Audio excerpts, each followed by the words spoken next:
Welcome to Between the Slides, episode 24. I'm your host, Kevin Pinnell. This episode is called Incident Management Principles and Practical Application. And what I'm going to focus on is a course that I created along with my colleagues that condenses that O-305 course we talked about in episode 6 into one 8-hour day.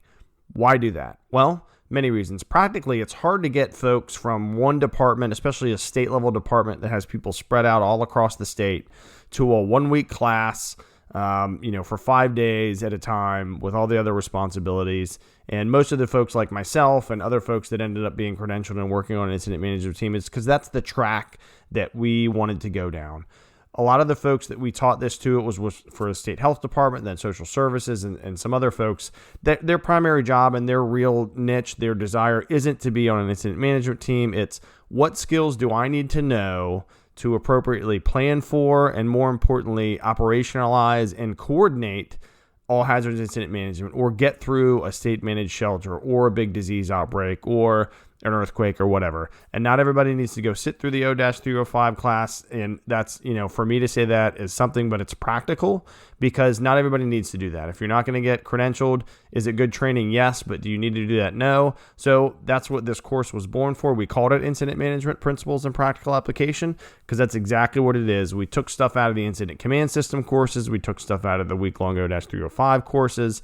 And I think the biggest advantage of that is, one, for us as instructors and mentors, we ran a planning process to create the course as if we were managing a special event or an incident. It was a special event. It was part of a state-level preparedness conference, and they gave us a day, and that was great. So thank you to the leaders that saw that vision to get this training for our folks. And we worked that process. So we had objectives for the course. We had an organization. We gamed out the scenario, which was zombie focused, which was super fun. It was a health department initially, and that's just great because, it's a disease, but it's silly. And CDC, kudos to them. They did a similar thing. I think it was after we did, maybe around the same timeline. But at any rate, when you're planning to give the drug hexacycline because you don't want zombies to take over the island in your city, that's just fun, right? So people don't have to get too much in the weeds on real tactics. So in this episode, I'm going to go through that course. What were the key elements that we teased out of all these various ICS Incident Command System courses that we've talked about on many episodes previously?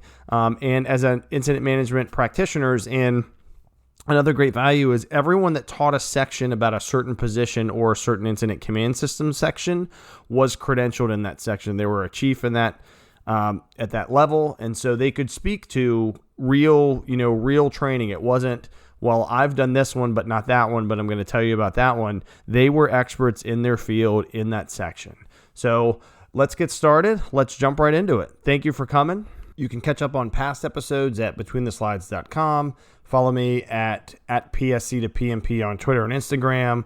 We're on the Facebook. You can look up Between the Slides or look up PSC2PMP there. So thanks again, and here we go. So incident management principles and practical application. We start out talking about some common themes and pitfalls. And so common themes, like you've heard on this podcast, and if you've trained in incident command and incident management, you understand the verbiage is the same whether you are managing. In this example we talk about is there was a huge mudslide, horrible incident that happened in April of 2014 in Washington State off of Route 530. Big, huge mudslide came over on a town. It did kill, unfortunately, some folks there, but it's a huge incident, right? And so we show that map, how it's zoned off, how the map is marked, distances, boundaries, things like that. And then we show a GIS or Google map from Hurricane Sandy in 2012. So and the point is, folks can look at the map, but the principles they used were the same, right? They formed teams. They got those, when we'll get into this a little bit more, those 3 key items. Now I call them the foundational 4. So they got folks together, got some objectives, made an org chart, and got resources. And then they got to work and they followed the planning P process. And the point being, if you apply all hazards incident management, it doesn't matter what type of incident, whether it's a huge flooded out city like New York, or it's an area that's a smaller area but a huge impact with a mudslide like in Washington State. And so we just open up saying, look, this is all the same everywhere. And you've heard me say that on this podcast before. You've probably heard it in discussions you've had with your colleagues. It's the same thing. So don't get caught up in, oh, well, should I activate ICS? There's no button for incident command system. You just use it. You use the principles for incident management. And that's really the point we want to relay. And that's the point that I would suggest everyone relay there as well, because wherever you are is from a short-term incident to a long-term project, same kind of principles. So then we get into and put directly right up on there, and this is a visual that we do want to emphasize with kind of those do not enter red circle crossouts. I'm a comic book nerd, and I think I've talked about that on when I talked about the foundation of 4 making a superhero group. So there's a character, and he's in Guardians of the Galaxy 2 movie, but his name is Ego, so he's the living planet, and rightfully so. It's a giant head-looking character. So we have the kind of do not enter, be a good teammate. You can't be good at incident management if you bring your giant ego. And again, I've talked about that on quite a few episodes here, and you all know that from being out in the world in general, whether you're doing incident command in public safety or public health or public work, social services. If you come in there and you're so stuck on your rank that you're not going to listen to folks, that you're going to be kind of like the Civil War general saying, oh, I want your opinion, I'll ask it, of a junior officer, you're not going to be successful. So right off the bat, no egos. And the picture right next to that is a picture of a silo. Same thing. You can't bring your silos in here. You can't have integrated teams. You can't, our common enemies are egos and silos. So let's squash that right now. Slide number 2, starting this course off. That's it. We just can't have that. And you'll see some of that in kind of the official courses.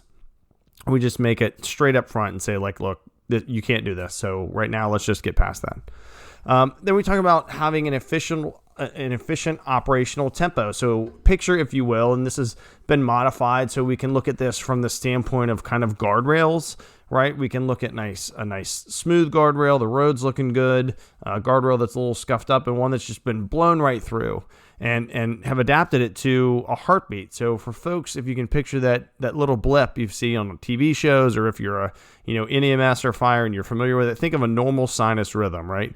The OPQRST waves and all that jazz. So they're going good. It's spread out. It's normal. We're encouraging regular and open communication. We're empowering our staff. We're providing resources. Cool. Smooth operations. That tempo is going really well. Then you start to get some stress. Then you got to find that missing person in the middle of winter. Then you have resource constraints on your money. So that stress starts to build up. Your heartbeat gets a little faster. Tempers start to get there. Communication breaks down.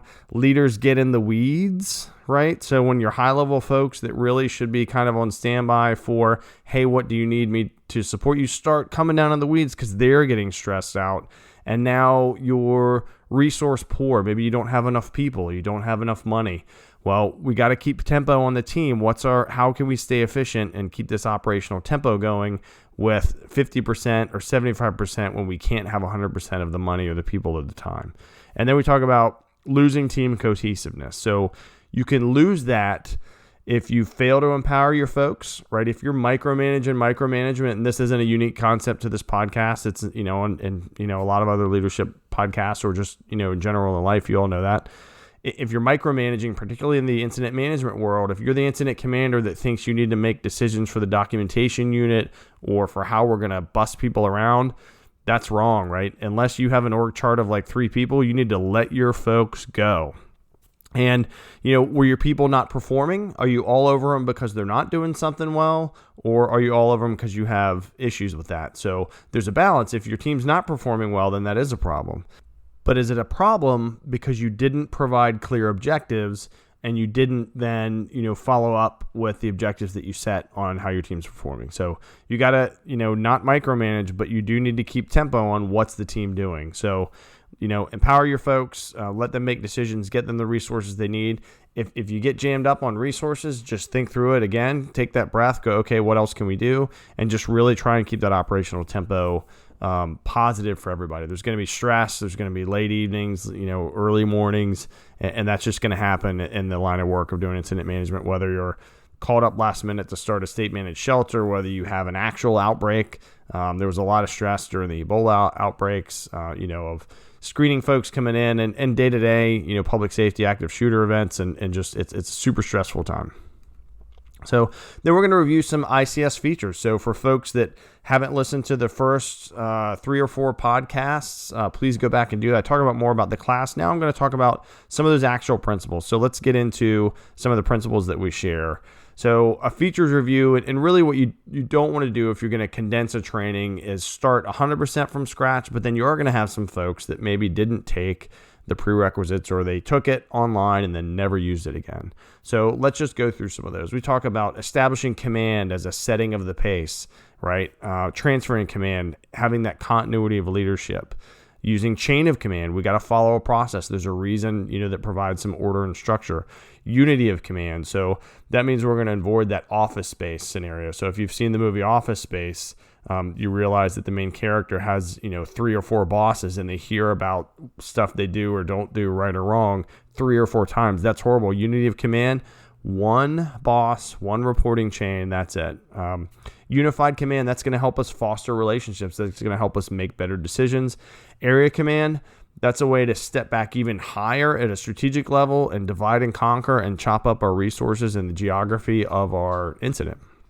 So again, we're not getting into here's how you use area command and here's how you should do this or that. It's here's what these things mean. So when you hear them, if you're working with all these partners, that's what you understand.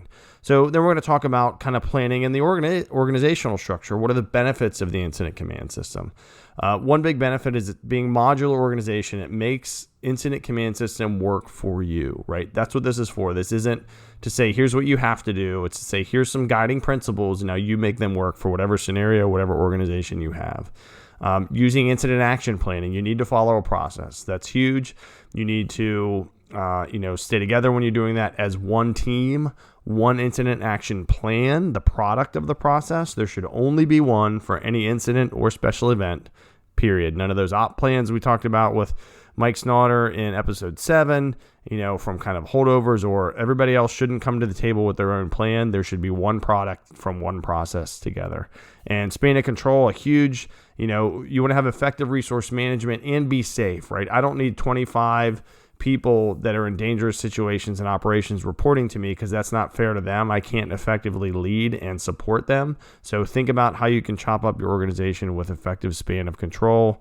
And that's one thing in the 2017 NIMS updates, which is great. It was pretty hard and fast, so to speak. And again, I've talked about, we broke the rules with using 10-to-1 ratios for law enforcement or something like that, where officially now in kind of the NIMS 2017, they're less in the 3 to 7, 5 is ideal, kind of written in stone, and more make it work for you. So that's a really great change to see there. At this point, it's a good opportunity to ask the audience some questions. So first question is, who takes or assumes command in your organization? And with this question, you can really get a tempo of, is it just the person at the top because they're at the top, or do they delegate that to the best resource, meaning the best person that has the most knowledge and experience? So you can get a really good flavor of, in the room, you might know the answer already if you're part of that organization, right? If you're top heavy and that person always needs to be in charge instead of delegating. But you can get a sense of that, which will help you down the road when we're working scenarios and having further discussions.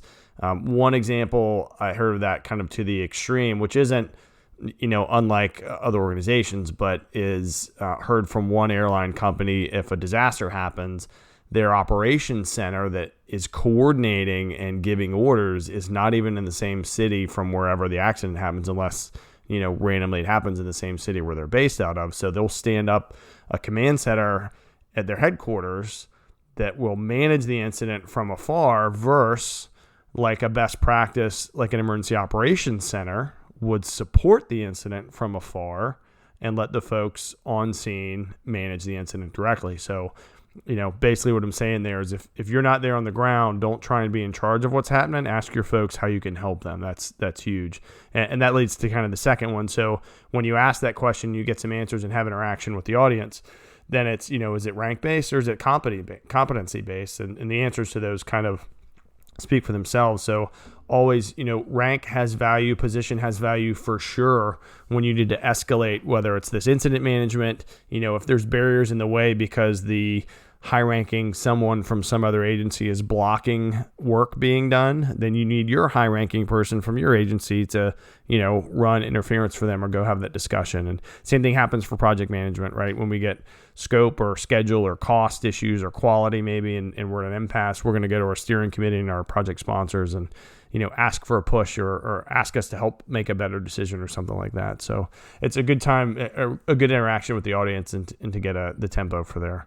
So then we'll talk about incident locations and facilities. And this really has to do with lingo. So when folks hear these terms that are commonplace, again, across the country and more, even international folks are starting to adopt this incident command system. I was fortunate to help teach and talk with someone from the Australian Ambulance Service and talk to them about how we do things. And, they're becoming more commonplace or more standardized. So folks need to know what are these out-of-the-box incident facility names. So we start with the incident command post, right? That's the headquarters that's supporting the incident or event, right? So that's where the boss is, the incident commander, plus some other folks that need to be there. And, that's the main headquarters, so to speak. The base, that's a location where we're going to put stuff, supplies, and equipment. The camp, that's the place that we're going to have a rest, we're going to sleep, we're going to have that kind of away from areas. And, some of this in the all hazards world doesn't happen quite as much. I've definitely done that on big events like the vice presidential debate. We actually definitely had a base and a camp set up there, which was pretty neat.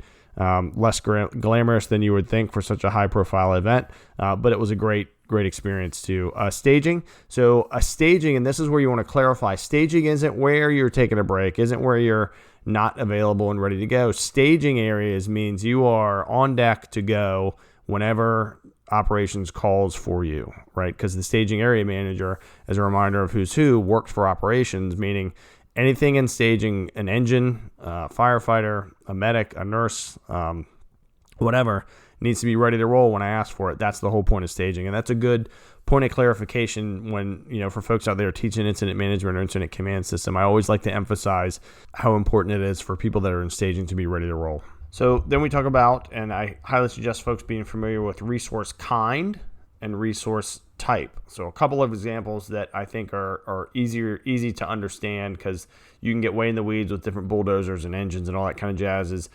So the first example is emergency medical technician is the kind of resource, what it is, what's the big umbrella of what this resource can do. The resource type for emergency medical technicians largely is a basic, an intermediate, and a paramedic, what it can do, like what's their scope of work. The other good example and what we've used particularly with public health folks and healthcare is nurses, right? A registered nurse is what someone's credential is. A critical care nurse, an emergency department nurse, a medical surgical nurse is what they can do, what their scope is, either officially as credentialed or what's their skill set. So that's a good concept to have, especially for folks when they need to order resources. And I think we've talked about that CSALT, that capability, size, amount, location, type, and time of resource that you need. Is you want to specify, I need 10 nurses that can vaccinate, or I need 10 public health nurses, right? Their expertise is in disease or EMTs or paramedics or whatever. So make sure folks understand the resource kind and type concept. Communications and information management, another big area of the incident command system features. Integrated communication so we can talk to each other, right? How are we meshed together on our handheld networks or however we're going to do that. Our information management, so how are we taking in, gathering, and sharing information, like those situation reports, text messages, emails, social media, all those kind of things. How are we going to pull that together in that joint information system? Intelligence management, right? So intelligence is vetted information. Some of it's sensitive, some of it's not, but we've basically vetted it. We've verified that it's true and made it actionable, and then are going to take some action on that. Another area to cover is professionalism. Right, and I've talked about this particularly in episode 20 on instructor and student etiquette. Right, professionalism is huge for team members, team leaders. Whether you're at the high level, you're the boots on the ground. We all need to have accountability for our own actions and for others in our organization. And then dispatch and deployment. Right, so just because we hear the call for help, just because we think we could go help somewhere, doesn't always mean we should go. That kind of self-dispatch can be helpful, but a lot of the times it adds a lot more chaos. Read after action reports from a lot of these unfortunate, horrible active shooter events or incidents, and you'll see a lot of folks self-deployed for all the right reasons. But now if I'm trying to support as operations or lead as incident commander or take accountability as planning, and people are coming from all these different directions on their own without coming through where we want them to in that staging area, or wherever we want them to report to check in, then that's going to be an issue. That's going to be a problem. So you want to encourage folks not to just show up, or if they do, show up in this other location so we can account for you, make sure we can use your skill set, and then we'll deploy you. And when you're done, if you complete your assignment, go back to your supervisor and say, hey, I'm done. What else can I do to help? Right. So that's a big part of professionalism too, because if you're a resource and we got a lot of work to do, just because you're done and there's a lot more work to be done, we need you back in the fight. We need you back, in the effort there. So then we're going to break and engage the audience a bit and have some more questions. So how often do you speak to your partners, right? And in this instance, if you're a part of, a local, state, regional entity, how often do you reach out to them?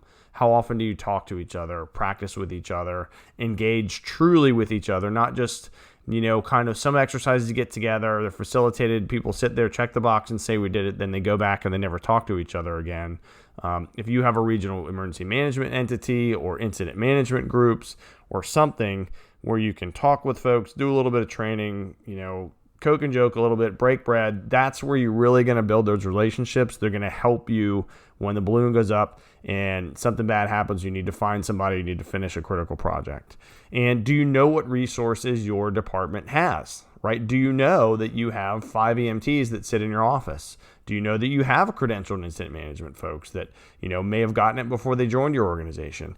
You should certainly know that. By what certification level, what equipment capability, what stock of stuff do you have? And this is really comes back to a professional kind of accountability thing. There's a lot of grant money that's been given to governments at all levels to get a bunch of stuff, right? And a lot of it waxes and wanes depending on what bad thing has happened, right? If shootings have happened a lot, people are going to get some cool high-speed tactical gear. After 9/11, people got a lot of expensive incident command posts and other stuff. So what do you have in your inventory? How can you use it? How can you let other folks in your region use it and benefit from it, and bring all that to the table every time? But first you got to start by knowing what you have, not just letting stuff gather and rot, in some container somewhere or some, back room that you never break out and use. When you have actual incidents, like, if we had a tuberculosis outbreak, we're getting the colored vests out. We're using the command boards. We're doing it like it's the real thing, because it is. Then when we do something bigger, it's not a big deal, right? And same thing for, those tactical vests and helmets and things. They're no good sitting in the closet or in the background if you never put them on and get together across disciplines and exercise with each other. So, when you do trainings, emphasize that, and actually in specific in those scenario trainings, for sure, make sure that you've got that inventory and accountability. Incident types and examples. So we go over a type 1 incident is the big one, right? That's a national outbreak. That's kind of like smallpox or H1N1 in '09. Big, huge sporting events with a lot of visibility, a lot of impact if something bad happens. Big, huge wildfires that go down to a type 5, which is small, kind of least complex, so to speak, with like a local rabies exposure, a traffic stop, or a medical call. And there's a bunch of stuff in between. There are official, check boxes and things that can help you grade what type of incident it is. We operated, as I mentioned, on my team at the type 3 level. That's a regional team level. That was the official box we fit in, but our skill set for sure was higher than that, because again, we stuck with the principles. We worked together, we communicated well, not perfectly, not all the time, just like any other team, we had issues. But the point being, if you develop those core skills, you'll be able to operate at a lower level and do small things, at a higher level and do really big things. So you can manage, and this is the kind of big section, break 3, any event or incident, and how, and I've talked about this one in particular. At the time, it was really focused on 3 key things. So in episode 14, I did the foundational 4 of making a superhero group, right? A fun exercise, and how do I use objectives, an integrated organization chart, and resources, and then how do we all communicate together? And so at the time when we did this course, it was kind of the big 3, right? And so it was objectives, organization, and resources. So we talk about, tip number one to manage anything, smart objectives, right? Make them specific, high level description of what is expected. Does it clearly say commander's intent? Measurable? Can it be measured? Is there a quantifiable data associated with it? Is it achievable? Is this pie in the sky, or is it really a practical objective? And are we trying to attempt too much, or are we doing too little maybe? Is this realistic? Is the objective reasonable? Is it applicable to the situation? Or do we just want a fancy sounding objective? And then is it time bound, right? Is there a time, a rate, a percentage, or by when that we're going to tack onto this objective? And if those, smart attributes don't apply to your objective, then step back and give it another go. How do you make objectives? I've talked about the sticky note example. So brainstorm and have folks write down, 2-3 word sentences on your sticky note as issues, then group those like things together, and then start making your objectives kind of wordsmithing. But first thing, how do you solve any problem? Smart objectives. The whole team needs to know them. That's what we're going to kick this off with. So then we go over the evolution of a SMART objective. So here, this one has to do with sheltering folks, emergency shelters. We saw a lot of this. We've seen good med examples, but I'll just say in general on the news, certainly Katrina, other flooded out areas in large spaces. And so if I had to prepare for that or actually do it, how am I going to make objectives to get the team to make tactics to actually get the stuff and the people to make it happen? Here's how. My first objective, shelter out of region evacuees. That's super broad, right? How about we shelter X number of out of region evacuees? A little better. We at least have a number of people we want to try and shelter for. Let's make this a little smarter. Let's provide X number of shelter spaces to X number of out of region evacuees within X number of hours. So I want to have space for this number of people, for this many folks that are from out of town, within this number of hours from activation. So let's tune that up just a little bit more. I want to provide X number of shelter spaces to X number of out of region evacuees within X hours on X date, right? So the thing we added is not just this number of hours, but by this date, right? So we've got kind of a hard stop as our goal, but we have to be realistic when we set this objective. Let's say we get down the road and we're planning for it, or we're making those tactics to meet this, and we go, you know what, there's no way we can get the people we need to support or the supplies or whatever. Then we're going to have to adjust. But that's how you can evolve an objective from a really big shelter out of region people to shelter this number, get this number of spaces to this number of people within this number of hours and this number of days. There's also some overhead objectives, some administrative ones like be fiscally responsible, say, those kind of things. But to actually solve the problems, they need to be pretty smart objectives. Second, incident management tip, which is key, is establish an organizational structure. It can be on an accountability tag or a whiteboard, particularly with big fires. The fire department does this all the time. So if you're with health or police or EMS or something and you're not associated with the fire department, or you don't do this accountability board stuff, get with them. The basic principles of that is good. Then even as those folks learn and grow more in incident management, then they'll be able to scale that up to a bigger, how do I account for every discipline on the scene.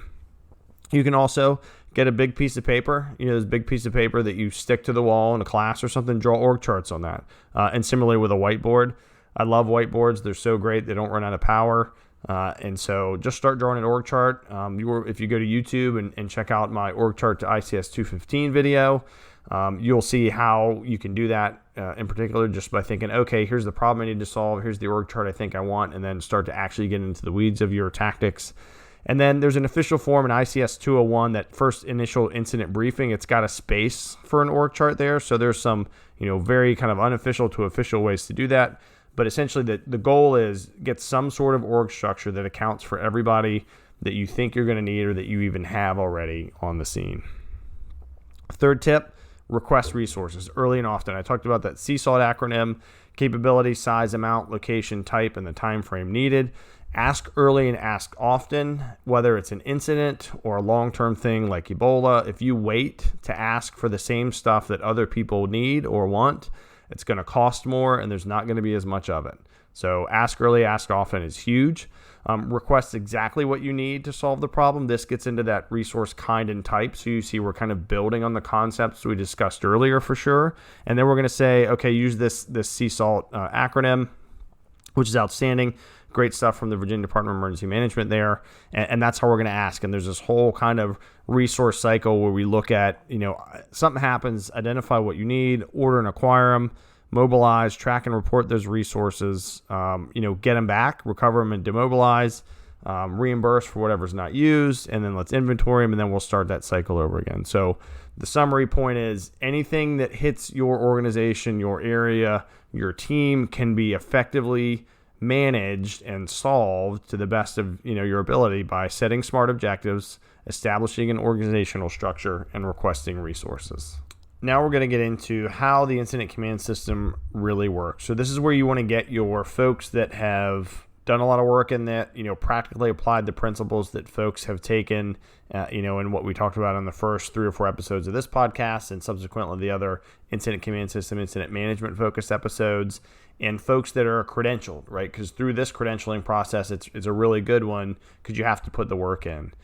So the product you get when you get a credentialed planning section chief, truly credentialed, is someone that's done this in real life and exercises and in different scenarios. So how does it really work? We're going to cover that command and general staff. So that command staff is your incident commander, your public information officer, your liaison officer, your safety officer. Anyone in the incident command system structure with the word officer at the end is part of the command staff. And then the general staff. So that's the section chiefs. That's planning, operations, logistics, and finance and admin section. We do have information and intelligence sections these days. For someone that just needs to know the basics, the core kind of 4 sections is fine. You can tack the other stuff on if you want to. We did not. So the incident commander, and if you can imagine, so for visual representation on the slide, I have Eisenhower, right? Talk about Supreme Allied Commander, right? Planner for D-Day. Like, you want to talk about someone that's been in charge. And so for each of these positions, each of these command staff and section chiefs, we talk about their key responsibilities, what forms do they owe, and what roles do they play in the various meetings, right? So for the incident commander, they establish those objectives or command. They're responsible for everything, right? Until they delegate it and get staff to, assign, your operations, your planning, your finance, whatever. They own it all. They set the smart objectives. They'll work with planning pretty closely. They communicate the commander's intent, which means, hey, team, here are some things to stress. Here's what we need to accomplish. Here's the tempo. And then they choose their staff members. They're going to verbally and sign the incident action plan. They are the ones that, have the final say that, yep, that's good. They might complete that initial ICS 201, the incident briefing, depending on how into ICS they are. If they're the first on-scene incident commander, they may be filling those out. They're the lead for the incident management team and the agency administrator's brief. They are one of the unified command folks in an initial incident command, unified command meeting. They're certainly going to be key in the command and general staff meeting. Planning will facilitate that. In the planning meeting, they're verbally going to say, I approve the plan, right? In the ops brief, they're going to tell the troops, stay safe. They're going to let the troops know that are heading out into the field or wherever they're going to go. Here's my expectations. I'm here for you, kind of really rallying the folks and heading, sending them out to the field. Public information officer, a bunch of microphones, right? These are the folks that are going to talk to the media quite a bit. They're going to help formulate our message. They're going to set information release guidelines. They're going to arrange tours and interviews. If you've seen the news, you've seen, politicians and leaders and whoever else like to be seen at the scene of the disaster. So the public information officer is going to be a huge part of that. They're going to need current critical information or current incident information. So they're going to work closely with your situation unit for sure. Talk to operations, like who's got the ground truth. And then they're going to coordinate that joint information system. So they're going to work with the other public information officers. They're going to get the hard space for a joint information center. They're going to create the media release plan. Can write that out in a Word document or other document, whatever your agency uses, but it's going to be a plan that outlines how we're going to release statements to the media. There's a communications list called an Incident Command System 205A that has contact information for everybody on the team. And they're going to look at that incident status summary, that Incident Command System BTS24 so they can have the most up-to-date, or should. They're certainly going to be gathering and speaking about media for the agency administrators brief. They'll be involved in the initial incident command and unified command meeting because again, everyone on the team needs to know the objectives for sure. They are part of the command and general staff, so they are certainly going to be involved in the command and general staff meetings. In the planning meeting, they're going to review their media release plan. They're going to review, here's my number. If anyone from the media gets a hold of you, they're going to also hear everybody's proposals for how they support the plan. And the ops brief, they're going to tell all this to the troops. Same thing. If a reporter approaches you, no posts to Facebook, those kind of things. That public information officer is going to play that key role there. The safety officer, the icon of the picture I actually used was my, how old was he then? My 6-year-old son, wearing a big Iron Man helmet mask and his snow boots with his blaster and all his good winter gear in the snow. He was fully geared up. So when you think about safety, you think about that vest and hard hat and going around and, hey, make sure your shoes are tied. And it's a pretty critical role. But the key responsibilities for the safety officer, for sure, identify and mitigate hazards, right? So especially in that tactics meeting where they're side by side with operations, looking at, okay, where are we going to operate? Okay, here's the hazard. Here's how we can make our folks safer. They're going to make safety messages. They're going to brief folks out on what to do. If it's a big area or pretty complex, they're going to assign assistants and look for those special hazards. They're going to, if something happens within the incident area to one of our folks get hurt, or someone in the public's in there, they're going to do that preliminary investigation, right? So what happened within the incident area while we're operating?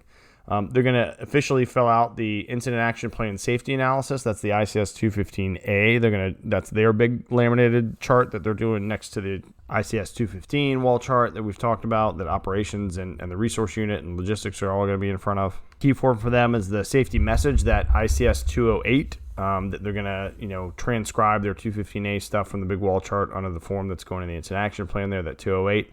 And safety officer actually reviews and approves the medical plan for the medical unit leader, that ICS 206. So the medical unit leader and safety officer are going to work very closely together on putting that medical plan. And again, the medical plan is for our internal team people if they get hurt. Operations is going to be focused on the public.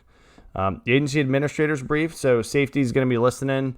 What's happened here so far? What are either unsafe practices, hazardous areas, all those kind of things. They're always got that ear for safety going on.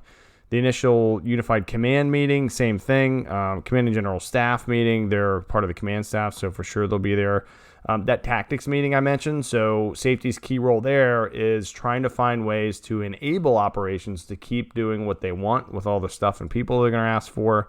And if need be, sometimes say, nope, that's not safe, or everybody's got to wear personal flotation devices or PFDs within 10 feet of the water, that kind of stuff. In the planning meeting, they're for sure going to present the safety message and say whether or not they support the plan. And the ops brief, they're going to brief all their safety concerns out to the folks that are getting ready to go in the field and really emphasize whatever they feel is necessary to keep our people safe that are headed out there. The final officer as part of the command staff is the liaison officer. So if you can think of Julie McCoy from The Love Boat, that's actually the icon, the Halloween costume picture I got for this, because you're liaison, you're greeting folks, you're making sure we're all getting along okay, helping keep the pulse of the team we talked about earlier. You're the point of contact for agency representatives, so everybody needs to know to point those folks to you. You're going to coordinate the agency contacts, right? So who is the primary contact for all these different folks? You're going to identify current or potential interorganizational problems, right? So, hey, we noticed these two groups aren't getting together. Some of the lessons we've learned, particularly out west, different Indian tribes or different ethnicities that have just long-rooted stuff. We need to know that and maybe not put them together, or, we just noticed that some folks are having a hard time and not getting along. The liaison officer doesn't have really any official forms to complete, but they're certainly going to reference that communications list, that 205A. They're going to reference the incident status summary, the incident command system 209, because they need to know what's happening with the incident, who has resources from what agencies, localities. That's also a good thing to report on when we do situation reports, to show the cross-pollination and all the all the different agencies we have working together. It sounds like a news bite, but for sure it's helpful. The agency administrator brief, they're going to be gathering contacts there, right? They're going to be shaking hands and really working with everybody there. Same thing in the initial unified command meeting. They'll let us know what agencies, how many we have on scene. Command and general staff, again, they're liaison officers, part of the command staff, so they'll certainly be active in that meeting. In the planning meeting, they'll help remind everybody to let that liaison officer know if another agency shows up or there's information we don't have about an agency we're working with, then we can ask them. And for the ops brief, similar, we're going to push that message and all the discussions we've had as a liaison officer out to the troops in the field. So that covers the command staff. And again, incident commander, public information officer, liaison officer, and safety officer. So now when we get into the sections, we're going to get into a little bit more of the meat because each of these sections has units in it, or it will have divisions or groups or branches or whatever, and operations and all that kind of stuff. So there's a lot more to talk about. So this one I have, if y'all have seen Sesame Street, that there was a character, one of the puppets that's a reporter, right? Or a game show host looking guy. And so the planning section chief is the game show host of the process. I think I've used that before on this podcast, but we are, again, working with folks from all different walks of life, all different teams, and our job is to ferry everyone through the process to a successful outcome. We're responsible for the completion of the incident action plan. We're responsible for the situation unit stuff, resource unit stuff, demobilization unit stuff, and documentation unit. Those are all units that fall under the planning section.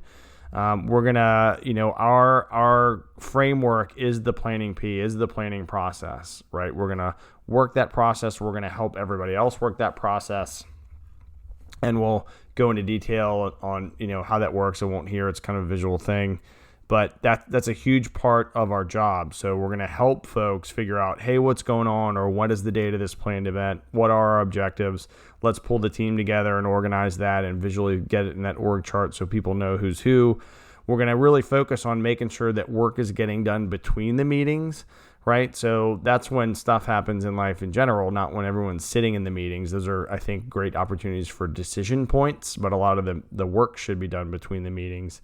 We're going to coordinate or facilitate the tactics meeting, and we're going to shore up details but not rewrite the plan by the time we get to the planning meeting, because again, we should be talking to each other pretty regularly.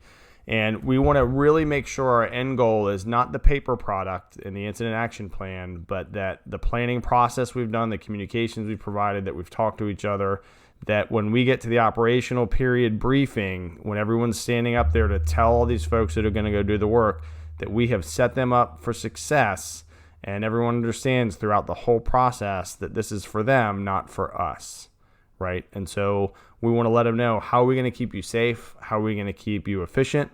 How are we going to make sure we account for you? We'll come to you, that kind of stuff. And it's, then we're going to continuously evaluate, do we have too much stuff, too little? Are we on time, on budget, better or worse, that kind of stuff, and start looking to the next operational period. So as soon as the troops leave and they start going, we're accounting for them. We're doing those personnel accountability reports that all falls under the planning section. But then we also have to have that other foot kind of headed toward the future, where we're saying, okay, there's another day of this. Let's make sure that we're leveraging ourselves for success here.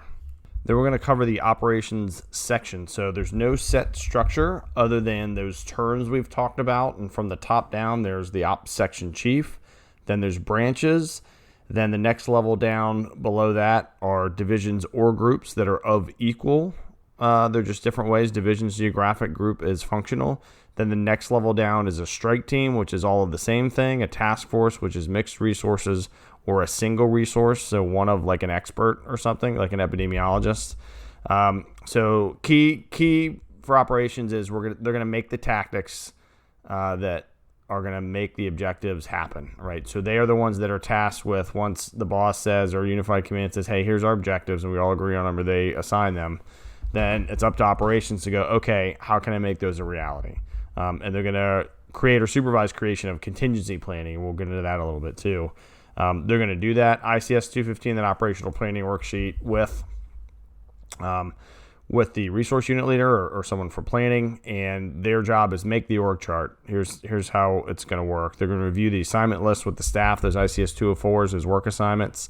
In the agency admin brief, we may not even have an ops section person, and same for some of the other for planning either at this point. If it's really early, that may be the point where the incident commander or the lead from your team may be gathering information to know, okay, we need these positions initially, and then let those section chiefs grow them. So you may not even be there. The initial, same thing for unified command meeting. If you're a package team or a short team, then that's different, because in all hazards, you don't take an ops person a whole lot. It's definitely happened before if we have expertise. Command and general staff, for sure you'll be there, right? You're the key component. You're the one that's leading the boots on the ground. You are the lead for the tactics meeting, so if you're not there, that's a problem. You're the one that's got to make those tactics in conjunction with logistics and working closely with safety and supported by planning. The planning meeting, this is your plan, meaning operations, remember that misnomer, planning does not create the plan. We facilitate the process and help put it on some documents. Operations makes that plan. So in the planning meeting, that's when operations is going to sell it. They're going to say, here's how we think we can solve the problem, how we can support that event, how we can, come in on time and on budget. And then in the ops brief, they're going to tell the boots on the ground, here's how we're set up. Here's who's in charge of these groups or strike teams or whatever. Hey, we're going to meet in these different areas afterwards. Here's the radio channels that we're going to use for these different assignments. And they'll do that in conjunction with logistics. But so operations is going to both sell their plan, get approval for it, and then they're going to tell the troops that are reporting to them, here's what we're going to do. And again, give that kind of, tap on the shoulder. Okay, we're here for you and we care about you. So from the ground up, I kind of talked about there's single resources. So you can think of like an IT technical specialist, one fire engine, one physician. That's a single resource, right? It's not paired with anything else. Strike teams, think about if I have medical dispensing teams for public health, I have a whole group of nurses, that's a nursing strike team. And let's say I have some folks doing administrative work, that's an admin strike team.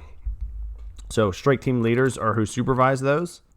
And you could have a strike team that goes straight to the ops section, or you could have them go up all the different boxes. Again, in operations, you just use the boxes you need. So task forces of a similar level is, let's say, a search and rescue task force. It's some police folks, some fire folks, and search and rescue experts, right? They're mixed expertise. So they're going to work for a task force leader. And similar to the strike team, they can report to different levels, really any level above them in the operations section. They want to talk about divisions and groups. So again, divisions geographic. So like East Division, West Division, North Division, South Division.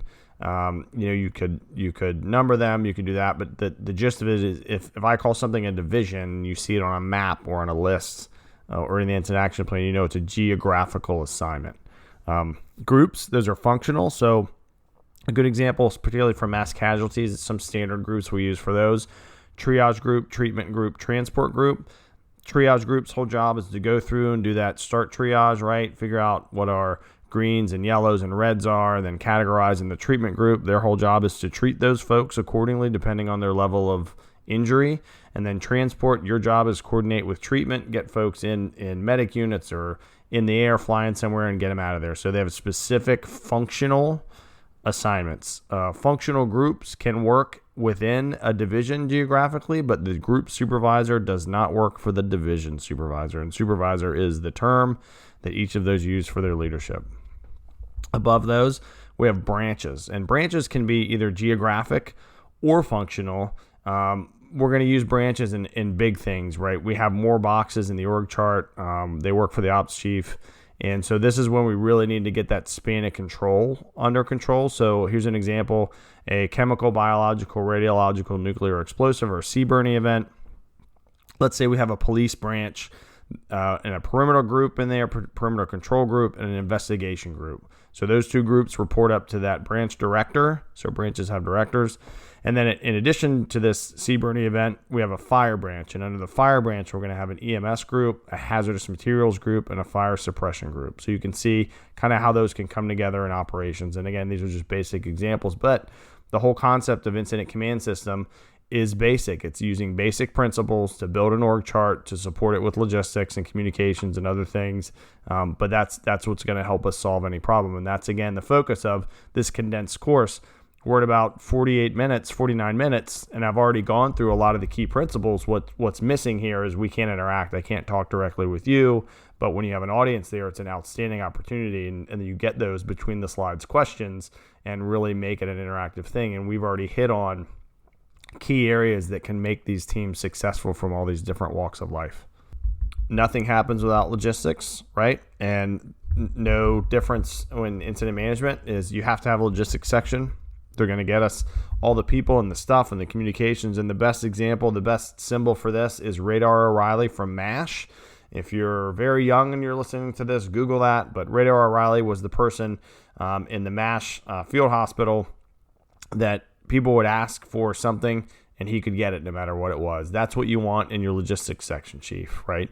Their key responsibilities and big buckets include facilities in the facilities unit, communications in that communications unit. So how are we going to be interoperable and, have that communication plan? The ground support unit is going to coordinate transportation for our people supporting this event or incident. Supply unit, they're going to get us all the stuff and really, primarily coordinate equipment. And a food unit, right? We all got to eat. We got to be sustained. We got to have the energy to do this work. So they're going to establish schedules and coordinate sites and all that for our feeding. And then the medical unit, which I mentioned. So the medical unit is for our people. It's medical support for our team. They're going to care for us during deployment. They're going to track medical issues. Very similar to being a corpsman. So to all my corpsmen out there, Godspeed. You're going to give people, say, change your socks, drink water, here's some Motrin and some moleskin. But have Sudafed on hand and solve all those problems.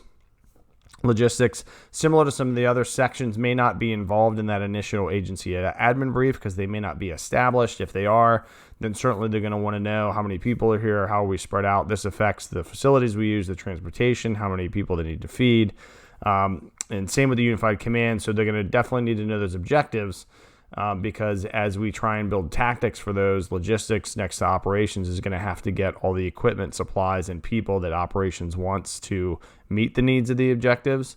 They're going to spell out the ordering process and where facilities are and what happens if one of our people gets hurt in the medical unit as part of the planning meeting. And they'll do that in partnership again with safety and the ops brief. They'll brief all this stuff out. The probably big components that they'll brief out in the ops brief is for sure. Here's the communications that we're going to use. Here's the radio channels we're on. Here's how you get in touch with so-and-so, but particularly radios. And then also here's when we're eating and here's where, right? That's huge. So how do we talk to each other and how do we eat? So that's a quick brief of the logistics section. And then finance and admin, usually always last. That's how they fall in the org chart, and often thought of last because they're just not as involved in the action, but critically important. So finance admin, essentially this is our money and human resources stuff. They're going to manage all the financial assets, gather financial and admin information throughout the incident or event. So these are the folks that are going to really track that burn rate, just like in a project. How much are we spending each day? How much can we spend or can't we spend? Particularly there's guidelines. So in that agency administrator's brief, we may be told you can't spend any more than $5,000 without asking us. So finance admin needs to be looped in there for sure with logistics as we're ordering things. And so in the finance unit officially, so there's a time unit leader. So what about those personnel records? Folks have clocked in and clocked out. And so as part of that burn rate tracking, we're going to know how much that bulldozer operator or that technical specialist we brought in to help with this hazardous material costs an hour. And then we need to be thinking, hey, do we still need that person or that piece of equipment? So the time unit leader is going to be, tracking how much time that person's taking. The procurement unit leader, what are the procurement practices? How should we buy things? How do we have to, through government rules or your private sector rules or however. Compensation and claims unit leader under finance. This is like your human resources department. So what if someone gets hurt? What if I claim, my equipment was damaged, and they're going to help us process that. And then the cost unit leader. So do we already have deals worked out or bargains with suppliers? And so the cost unit leader or the finance section chief, if there is no unit leader, will have that information as well.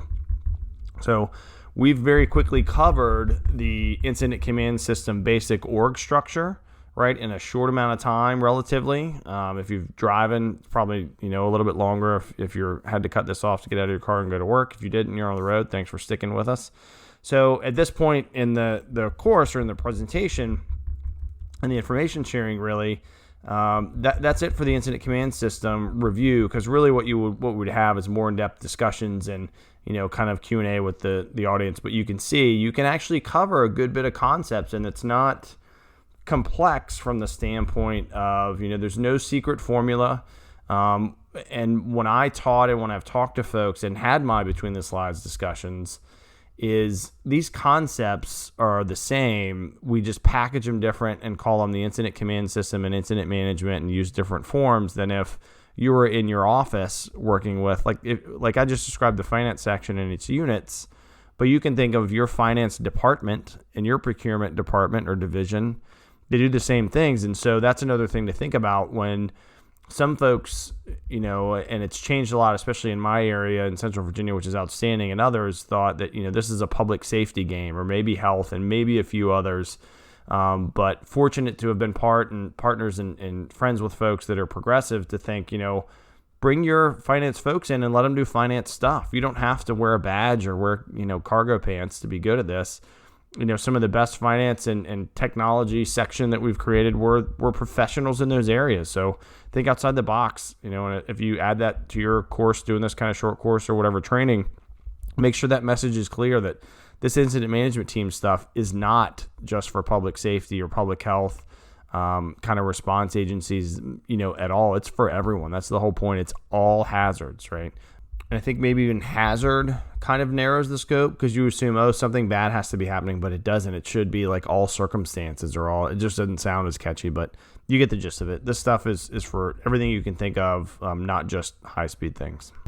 So another area highlighted in this, again, one-day condensed version of the O-305 class, this class we called Incident Management Principles and Practical Application, are takeaways from the L580 Leadership as Action course, which if you listened, and I say thank you ahead of time and thank you for doing it now, to Between the Slides episode 10, focused on leadership lessons from Gettysburg and beyond. I go in depth with the leaders, so I'm not going to do that in this episode. So catch up on that, episode 10, then jump right back in here at around, 55 minutes, 55, 56. And then you can catch up on that. So great leadership lessons from the Battle of Gettysburg. So again, go check out episode 10 on iTunes, Stitcher, Spotify, wherever you want to, whatever you listen on. And thank you for doing that. And then kind of a leave behind that really we talk about are just a couple quotes to remember that are really good. The first one is inspect what you expect, right? So that means not micromanaging, but even though you give guidance and you set people up for success, you still have to do some quality control and make sure that everyone understands the intent. The other closing quote that I did share in episode 10 at the end of that one as well was trying to be imperturbable. And so the example I gave in episode 10 was about Grant, how he was, very calm under fire, literally. But really, as a leader, or even, if you're a group supervisor or the incident commander or anywhere in that org chart for incident management, or a project manager or a sponsor, or a parent, is trying to remain calm in the face of adversity, both personally and professionally. Sometimes it's a huge challenge. Believe me, I understand for sure. Sometimes stress and everything going on in your life makes that hard, particularly when you're under pressure for a critical incident or a big event with a lot of publicity. But it needs to just remain constant in your head. And so here we are, a little bit under an hour. Talked about some key principles, a great opportunity to try and get your folks together without trying to get them all to go to a week-long class. Condense it, talk about key principles like we have today, present it in a format that applies to them. So any of the examples that I used, you can insert your industry's examples of types of resources, or who is assigned to which position typically, and their skill sets.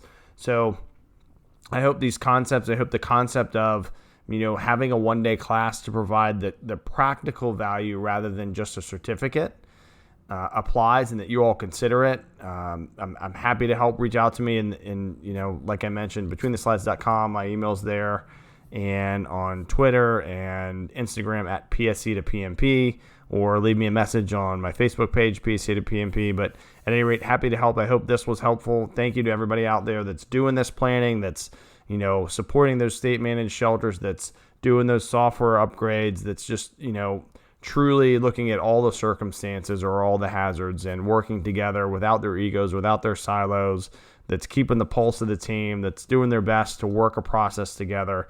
It really will make a difference.